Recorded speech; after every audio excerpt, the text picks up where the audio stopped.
Novos detalhes impressionantes surgem sobre uma ligação telefônica entre o presidente Trump e Zelensky. Eles relatam que Trump fez um pedido a Zelensky nessa ligação. É o que diz o Financial Times. Volodymyr consegue atingir Moscou e São Petersburgo.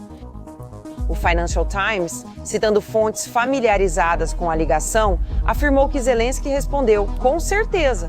Podemos, se vocês nos derem as armas. Esta guerra agora se tornou existencial para Putin. Toda a crise começou quando o presidente Trump deu permissão à Ucrânia para atacar profundamente dentro da Rússia. Mas essa permissão veio com acesso à inteligência dos Estados Unidos da América.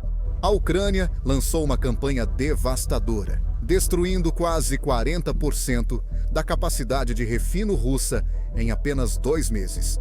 Esses ataques desencadearam um pânico econômico dentro da Rússia. Empresas russas fazem demissões em massa e o governo é obrigado a cortar o orçamento nacional. A resposta de Putin a esse constrangimento é puro desespero. Enquanto o presidente Trump se prepara para enviar mísseis Tomahawk para Kiev, a Rússia já está contra-atacando, não com soldados, mas com ameaças nucleares contra os Estados Unidos. Ouça você mesmo. Isso é bom. Vou direto para o céu e eles só vão morrer. Se ele fornecer mísseis Tomahawk, sinceramente não sei como será. Então haverá um estreito com o nome de Stalin. Isso é guerra nuclear. Sim, isso nos aproximaria do que chamam de guerra nuclear. Isso é bom. Eu vou direto para o céu e eles simplesmente vão morrer. Bem, a gente pode lutar um pouco antes. Você quer sofrer? Podemos sofrer. Você quer que eles sofram?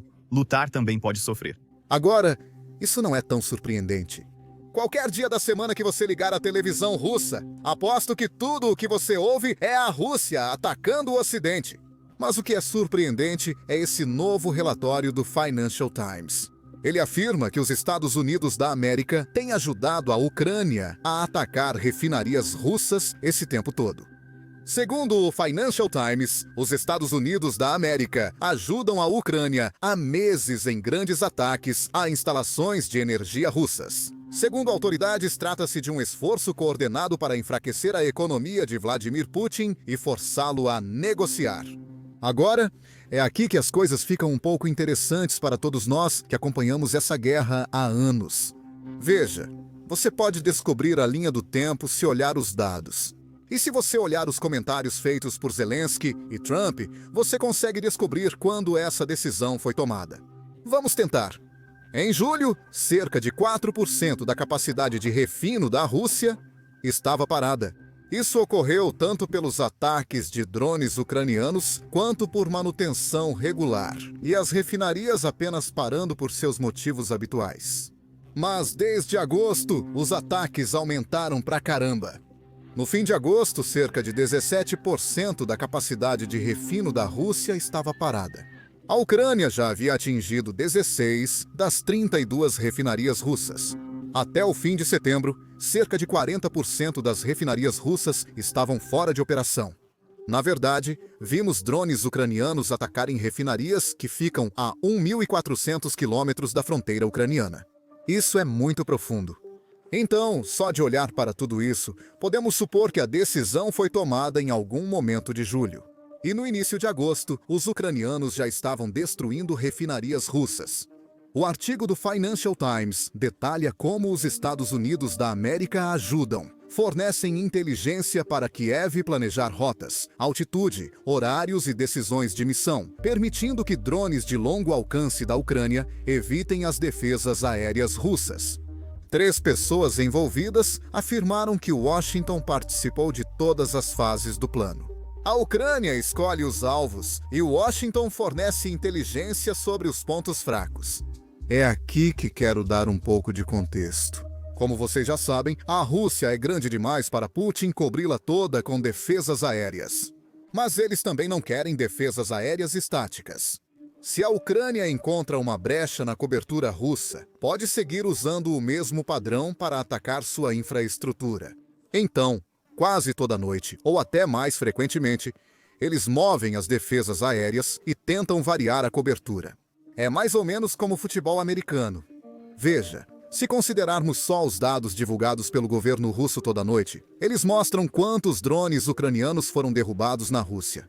Não podemos confiar totalmente nisso, mas quero comparar a tendência de julho com agosto e setembro. O número realmente não aumentou de forma absurda. Tem sido cerca de 3.000 drones por mês todo mês. Então, o que isso significa é, por causa da inteligência dos Estados Unidos da América, os drones ucranianos conseguem atingir alvos russos com muito mais eficiência porque eles não estão enviando uma quantidade absurdamente maior de drones. Mas aumentou. A Ucrânia envia mais drones. E a eficiência com que atingem os alvos cresceu muito. Agora, não sou só eu, um youtuber qualquer, que está percebendo tudo isso. Os russos, na verdade, meio que perceberam também. E é aqui que vou dizer algo que eu nunca pensei que diria. A Rússia estava certa, pois na recente cúpula da Organização das Nações Unidas, no fim de setembro, ocorreu uma reunião secreta entre diplomatas europeus e russos. Nessa reunião, vimos que o lado russo foi firme ao defender esse ponto de vista. Afirmam que a OTAN tem ajudado a Ucrânia a atacar e destruir infraestrutura militar russa na Rússia e na Crimeia. A Rússia alertou diplomatas europeus que, se os ataques continuarem, seguirá enviando drones e caças ao espaço aéreo da OTAN. Agora, naquele momento, eu meio que ri disso. Eu pensei, é só os russos de sempre culpando os europeus por tudo o que a Ucrânia faz. Mas como sabemos agora, eles estavam certos. Talvez não devêssemos nos surpreender, pois desde Biden, os Estados Unidos da América fornecem inteligência à Ucrânia. Mas essa inteligência estava limitada apenas às áreas dentro da Ucrânia. Isso incluía áreas sob ocupação russa, mas reconhecidas internacionalmente como território ucraniano. Mas desde julho, isso foi expandido para cobrir qualquer refinaria dentro da Rússia. Antes, eu não pensava que os Estados Unidos da América ajudavam a Ucrânia a atacar infraestrutura militar na Rússia, mas estão apoiando nos ataques às refinarias. Isso tem sido importante, pois apenas pelos dados econômicos atuais da Rússia já sabemos disso. As exportações russas caíram cerca de 17% em agosto, o que corresponde à quantidade de capacidade de refino que ficou fora de operação devido aos drones ucranianos. Acredito que em setembro ficará em torno de 20%, pois mais 20% da capacidade de refino parou. Então, a Rússia deveria realmente ver isso como um aviso de que talvez eles devam negociar isso. Se eu fosse a Rússia, veria assim, pois o presidente Trump está dando uma oportunidade a eles. Ele disse que quer conversar com Putin antes de aprovar o envio de Tomahawks para a Ucrânia. Ouça você mesmo.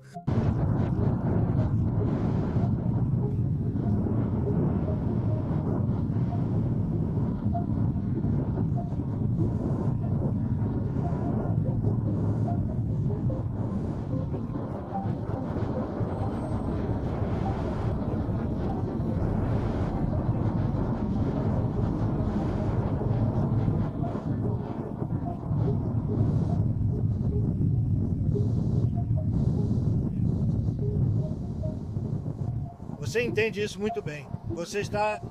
Dizendo você... Vai falar com Putin primeiro sobre o horário?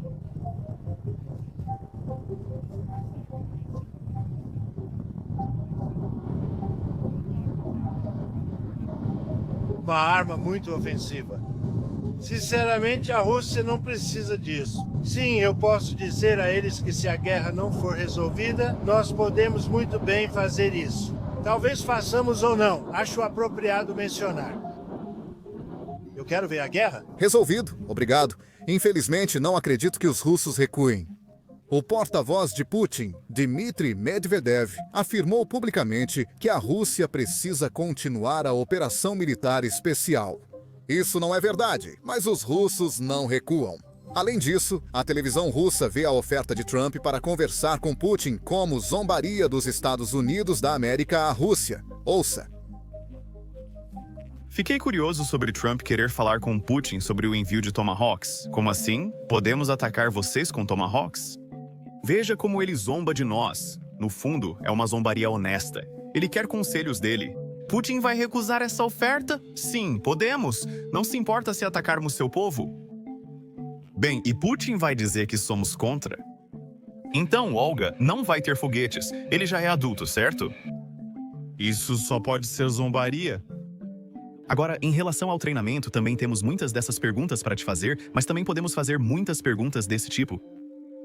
Você se importa se nosso submarino ficar baseado no Canal da Mancha? Mas nós não estamos perguntando a eles, Yevgeny. Nós não estamos perguntando a eles. Agora, a verdadeira zombaria será quando as refinarias russas ficarem anos paradas, não meses.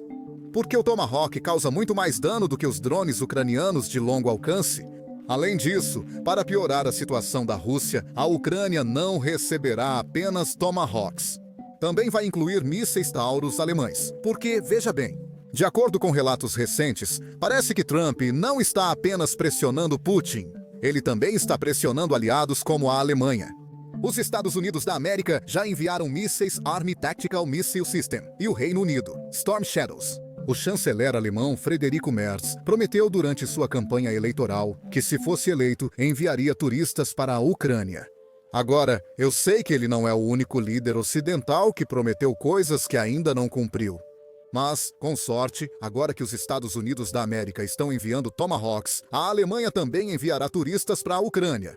Será uma grande vitória para a Ucrânia, pois envolve não só obter os mísseis, mas também a permissão dos Estados Unidos da América para usá-los contra alvos na Rússia. Isso permite que a Ucrânia use Tomahawk, Army Tactical Missile System Flamingo, Netuno e outros mísseis para atacar o território, tornando Flamingo e Netuno ainda mais eficazes. Graças à inteligência dos Estados Unidos da América, eles conseguirão evitar radares russos, assim como ocorre com drones ucranianos. Isso significa que eles não vão precisar usar tantos mísseis como, digamos, se não tivessem a inteligência dos Estados Unidos da América. Bem, os russos claramente não estão felizes com isso, e estão alegando que isso equivale aos Estados Unidos da América realizando ataques nucleares contra a Rússia. Eles tentam explicar isso. Ouça você mesmo. Ouvindo Trump, é difícil entender o que ele quer dizer. Verificarei se os Tomahawks serão enviados, Tou. A OTAN afirmou que pode fornecer armas especiais à Ucrânia. Esse foi o anúncio.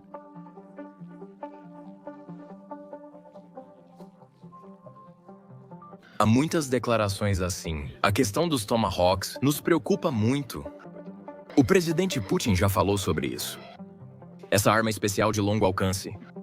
Ao mesmo tempo, se isso não mudar as coisas nas frentes. Mas agora é um momento realmente dramático. O aumento dos Tomahawks pode ser nuclear ou nuclear.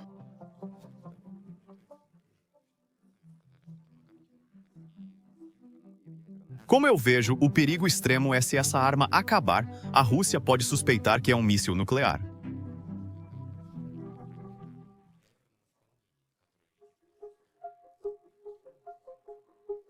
Lembra da nossa inteligência de 1 ou 2 anos atrás, talvez sobre uma ameaça de bomba suja? Imagine um míssil de longo alcance decolando e voando, e nós sabemos que ele pode ser nuclear. O que a Rússia deveria pensar? O oceano deveria entender isso, certo? Uma mensagem semelhante também foi divulgada pelo ex-presidente russo, Dmitry Medvedev. Odeio chamar Dmitry Medvedev de ex-presidente russo, pois muitos o veem só como político aposentado, o que não é. Ele ocupa uma posição muito alta no governo russo atual, é o chefe do Conselho de Segurança e se reúne com Putin com muita frequência. E ele está promovendo essa mesma mensagem de que a Rússia não consegue diferenciar entre um Tomahawk que carrega uma arma nuclear e um Tomahawk que não carrega uma ogiva nuclear. O que é verdade, mas, por outro lado, essa lógica realmente não se aplica porque todo esse tempo na Ucrânia. Nos últimos 3 anos, a Rússia usou mísseis capazes de transportar ogivas nucleares. Então, se a Rússia estivesse preocupada com um erro nuclear ou um mal-entendido, um ataque nuclear, talvez devessem parar de usar mísseis com capacidade nuclear. Também é importante esclarecer o segundo ponto, pois é sobre isso a propaganda russa. Eles simplesmente inventam mentira após mentira, e as pessoas corrigem uma mentira, mas esquecem de esclarecer tudo. O ponto que todos estão dizendo sobre os ucranianos não poderem disparar isso simplesmente não é verdade. Todos os mísseis que a Ucrânia possui, como Storm Shadow e canhões de ataque, são disparados pelos próprios ucranianos. Os ucranianos estão operando as máquinas usadas para disparar esses mísseis, e são eles que estão navegando, escolhendo os alvos e tudo mais. Os Estados Unidos estão apenas fornecendo inteligência, e podemos ver isso só de olhar para a história. Toda vez que vemos algum relatório sobre esses mísseis sendo aprovados, ou vemos notícias sobre esses mísseis sendo aprovados, existe um intervalo entre a divulgação do relatório e o primeiro ataque a um alvo russo. Isso acontece porque, uma vez que a decisão foi tomada, os soldados ucranianos que devem operar esses mísseis e os sistemas usados para dispará-los, eles passam por meses de treinamento antes que a Ucrânia comece a usá-los. E eu imagino que a mesma coisa vai acontecer quando a Ucrânia receber o Torá. A mesma coisa vai acontecer quando a Ucrânia receber o Tomahawk. Isso é algo que já foi confirmado pelo chanceler alemão. Ouça isso você mesmo. Sempre ficou claro que, se entregarmos o Taurus, ele será operado por soldados ucranianos, não alemães. Assim como acontece com outros mísseis de cruzeiro fornecidos pelo Reino Unido ou pela França. O problema é que esse sistema é muito complexo e exige ao menos 6 meses de treinamento para os soldados operarem. Eles já estão sendo Treinados? Ainda não chegamos a um acordo. Conversei sobre isso com Zelensky e na coalizão, mas ainda não iniciamos. É e continua sendo uma opção. Mas também já disse que não vamos mais discutir publicamente a questão de quais armas estamos fornecendo. O que estamos fazendo para apoiar a Ucrânia militarmente dessa forma e no futuro? Quero que Putin mantenha a incerteza sobre nossas ações militares. Só uma coisa é certa, e repito neste programa: a Alemanha não entrará na guerra. Agora, por fim, quero mostrar para vocês um clipe bem cômico que vi de um político russo que ficou simplesmente chocado nessa entrevista, ao ouvir que o mundo agora odeia os russos por causa das decisões que o governo da Rússia está tomando. Ele diz algo como: há apenas 4 anos, a Rússia era tão amada no mundo e agora é odiada. Eu não entendo por quê. Não é como se a Rússia tivesse feito algo histórico nos últimos anos. Iniciou a maior guerra na Europa desde a Segunda Guerra Mundial. Isso não passa pela cabeça dele de jeito nenhum. Ouça esse trecho. O lado americano pode, de alguma forma, influenciar a política imprudente da Europa? Os americanos podem, e de fato exercem, influência. Mas existe um grau de ódio tão grande, eu diria até um ódio unido entre os europeus em relação à Rússia, que é difícil perfurar esse ódio, mesmo usando uma broca americana. Como você explica esse ódio tão forte nos últimos 4 anos? Para enfatizar, 20 anos de interação superam 24 anos. O que aconteceu com eles de repente? Eu não conseguia imaginar anteriormente que a Europa falaria com uma só voz em relação à Rússia, e que essa voz seria extremamente beligerante e extremamente negativa em relação ao nosso país.